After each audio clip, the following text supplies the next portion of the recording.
Kalau bisa lebih, itu bagus. Karena dalam Islam, faman tatawwa'a khairan fahuwa khairul lah. Kalau kita bisa menambah dari batas yang minimal, maka itu lebih bagus. Maka orang yang kalau dia berwudu melewatkan dari batas yang wajib sampai misalnya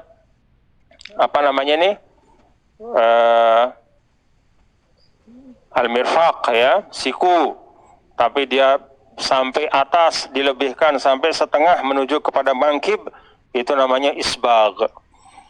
Nah, isbagh itu jauh lebih bagus daripada sekedar sampai ke siku. Ya segala hal lah dalam ibadah, kalau kita bisa tambah dengan yang sunnah, jauh lebih baik daripada sekedar yang wajib. Kalau orang yang mampu, dia sudah bisa berzakat tapi masih ada kelebihan, maka dia tambah dengan sedekah, itu jauh lebih bagus. Sama juga seperti ini.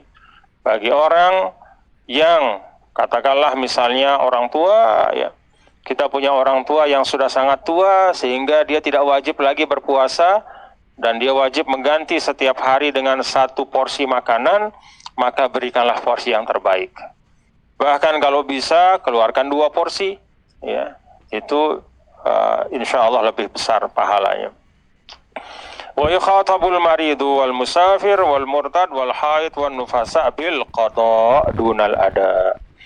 Sedangkan yang sakit, yang musafir, yang murtad, yang haid, yang nifas, itu dia tidak diwajibkan pada bulan Ramadannya, tetapi dia diharuskan untuk mengqadanya.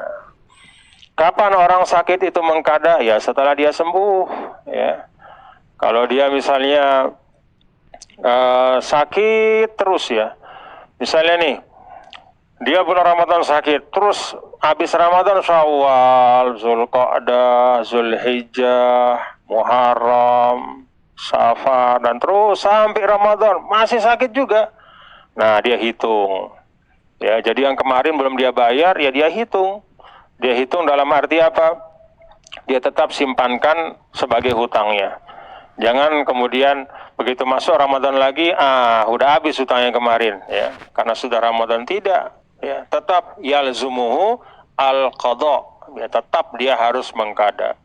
Dan sebagaimana hutang manusia yang tidak ada expire-nya, ya, tidak ada habisnya, tidak ada jangka waktunya selain dari dilunasi, demikian juga hutang kepada Allah wajib untuk dilunasi ya sampai kita mampu. Wal musafir, orang yang musafir juga dia wajib untuk mengqadha. Wal murtad, orang yang murtad ya, yang keluar dari Islam ya dia harus qadha ketika dia nanti sudah masuk Islam lagi. Wal haid, ya, dan juga orang yang haid setelah selesai haidnya. Fa in takallafal maridu, ini urusan lain ya.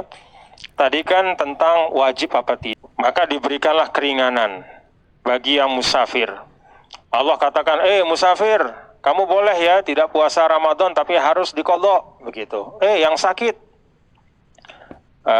saya kasih keringanan gitu kira-kira. Pada saat bulan Ramadan boleh tidak puasa tapi harus diqadha. Nah, sekarang pertanyaannya, kalau mereka dua kelompok manusia ini memaksakan diri ya atau memilih untuk puasa, misalnya yang sakit merasa sakit saya ini kan masih bisa saya tanggung. Misalnya sakitnya itu sakit kaki misalnya kan, sakit kaki, nggak bisa jalan misalnya, sakit. Tetapi saya bisa tanggung, caranya pada saat sahur saya minum obat painkiller misalnya, obat yang menghilangkan rasa sakit, sehingga saya bisa tahan gitu.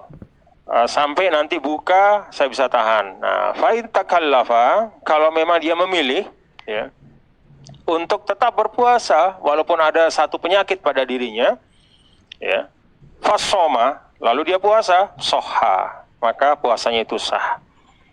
Kalau kata soha itu artinya apa? Maka dia sah dan ajza'ahu, tidak perlu dia qadha ya, karena sudah dia memilih untuk mengambil al-azimah dunar rukhsah, dan itu boleh. Cuma orang yang memilih untuk puasa padahal dia sakit, lalu dilihat oleh ahlul ilm bahwa kalau dia dibiarkan puasa maka dia bisa lebih sakit, apalagi dia mati, maka wajib dia dicegah. Ya, wajib dia dicegah. Misalnya ada yang memilih, pokoknya saya puasa, padahal dia sakit jantung misalnya. Terus dia harus minum obat setiap 6 jam sekali, misalnya ini. Wajib dia minum obat setiap 6 jam sekali. Lalu dia mengatakan, saya mau puasa saja, maka keluarganya wajib mencegah dia. Dipaksa dia harus dia minum obat. Ya. Kalaupun tidak mau, tutup hidungnya biar masih masuk obat itu. Ya, enggak apa-apa. Karena hifzun nafs itu muqaddamun, itu wajib, ya, wajib. Ya. Apalagi kalau syariat yang ada qadanya, ya. Syariat yang ada qadanya itu wajib.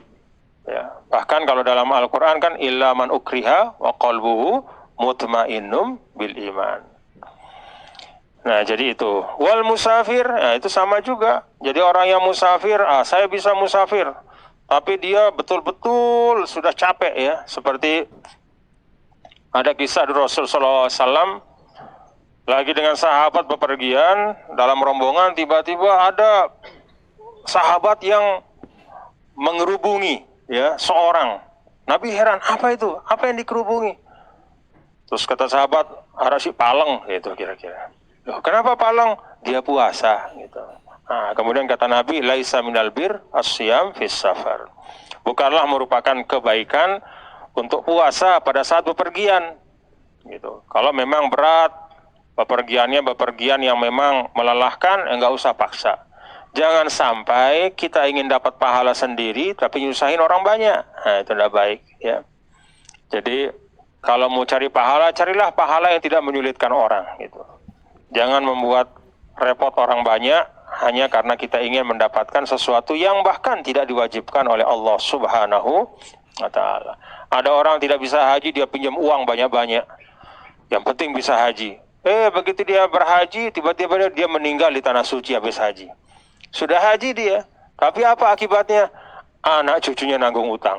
Nah, itu sebabnya dalam Islam manis tato'a, jadi tidak boleh memaksakan diri. Wallahu a'lam bissawab.